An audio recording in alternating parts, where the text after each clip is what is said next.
Assalamualaikum warahmatullahi wabarakatuh. Perkenalkan, kami dari kelompok 5 akan membawakan materi tentang trapezoid dan Simpson, di mana kelompok kami beranggotakan 4, yang saya sendiri, teman saya Adel, saya Safa, saya Ospira. Baiklah, materi pertama akan dijelaskan oleh Adel Aulia Dwi Merti. Halo. Hai. Baiklah teman-teman semua. Sebelumnya mungkin sedikit yang saya pahami mengenai materi trapezoidal dan Simpson. Jadi di metode trapezoidal dan Simpson itu merupakan teknik numerik yang digunakan untuk menghitung integral, terutama ketika integral tersebut tidak dapat diselesaikan secara analitik. Jadi tidak dapat diselesaikan secara analisis dan numerik lah gitu, secara analitik lah. Nah, untuk selanjutnya itu ada metode trapezoid. Metode trapezoid itu dapat diturunkan dengan substitusi fungsi Lagrange orde 1, yang mana untuk rumus awalnya itu adalah P1 P1 X sama dengan X min X1 itu per X0 min X1 Fx0 ditambah X min X0 per X1 min X0 dikali Fx1. Itu untuk rumusan awalnya, yang mana akan mendapatkan rumus integral trapezoid, yaitu I sama dengan integral batas awal A dan sampai batas akhir B Fx dx sama dengan H per 2 dalam kurung F0 ditambah dalam kurung 2 sigma I sama dengan 1 sampai N min 1 Fi dalam kurung ditambah Fn dalam tutup kurung. Nah, itu tadi merupakan sedikit informasi mengenai rumusan untuk trapezoidal. Selanjutnya yaitu mengenai metode Simpson. Nah, jadi di metode Simpson itu dapat diturunkan dengan substitusi fungsi Lagrange orde 2 sebagai fx, yaitu sebagai berikut. Nah, karena harus dijabarkan lagi, jadi untuk rumusan akhirnya itu mendapatkan I sama dengan integral batas awal A sampai batas akhir B Fx dx sama dengan H per 3 dalam kurung F0 tambah 4 sigma I sama dengan 1,3,5, seterusnya sampai N min 1. Itu Fi ditambah 2, terus sigma lagi, sigma I sama dengan 2,4 sampai N min 2. Fi plus Fn tutup kurung. Jadi dari dua metode tadi itu memiliki rumus yang berbeda dan cara penyelesaian yang berbeda. Nah, sebenarnya tuh apa sih hubungan dari metode-metode ini tuh sama teknologi itu loh, sama jurusan teknik informatika lah bisa dibilang.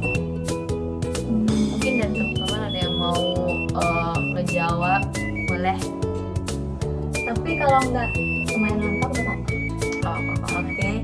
Jadi yang saya ketahui dalam bidang teknologi untuk metode trapezoid dan Simpson ini berguna dalam bidang seperti analisis data, kemudian pengolahan citra, dalam bidang keuangan, dalam bidang lingkungan, lalu dalam satu lagi yang terakhir yaitu simulasi dan model. Nah, untuk bidang analisis data itu dia bisa menghitung nilai di bawah kurva, yang dimana yaitu tentang daya energi dari suatu fenomena. Kalau yang tentang pengolahan citra itu dia dapat menghitung nilai rata-rata dari suatu pixel. Kayak mau naikin intensitas suatu citra lah. Sekian penjelasan dari saya. Tapi di sini kita kan belum mengetahui nih ada kelebihan atau kekurangan dari dua metode tersebut. Kira-kira di antara teman-teman ada yang tahu nggak sih kelebihan sama kekurangan dari metode ini? Saya tahu. Aku tahu. Yang mau duluan siapa? Mungkin aku ya, karena aku pakai metode trapezoid. Oke. Jadi untuk kelebihan ataupun kekurangan dari metode trapezoid ini kita bahas dulu di kelebihannya ya. Oke. Pertama itu sederhana dan mudah dipahami karena dari perumusan dan penyelesaiannya itu lebih mudah dipahami dari metode-metode lainnya. Lalu dalam penghitungannya itu terbilang cepat teman-teman semuanya.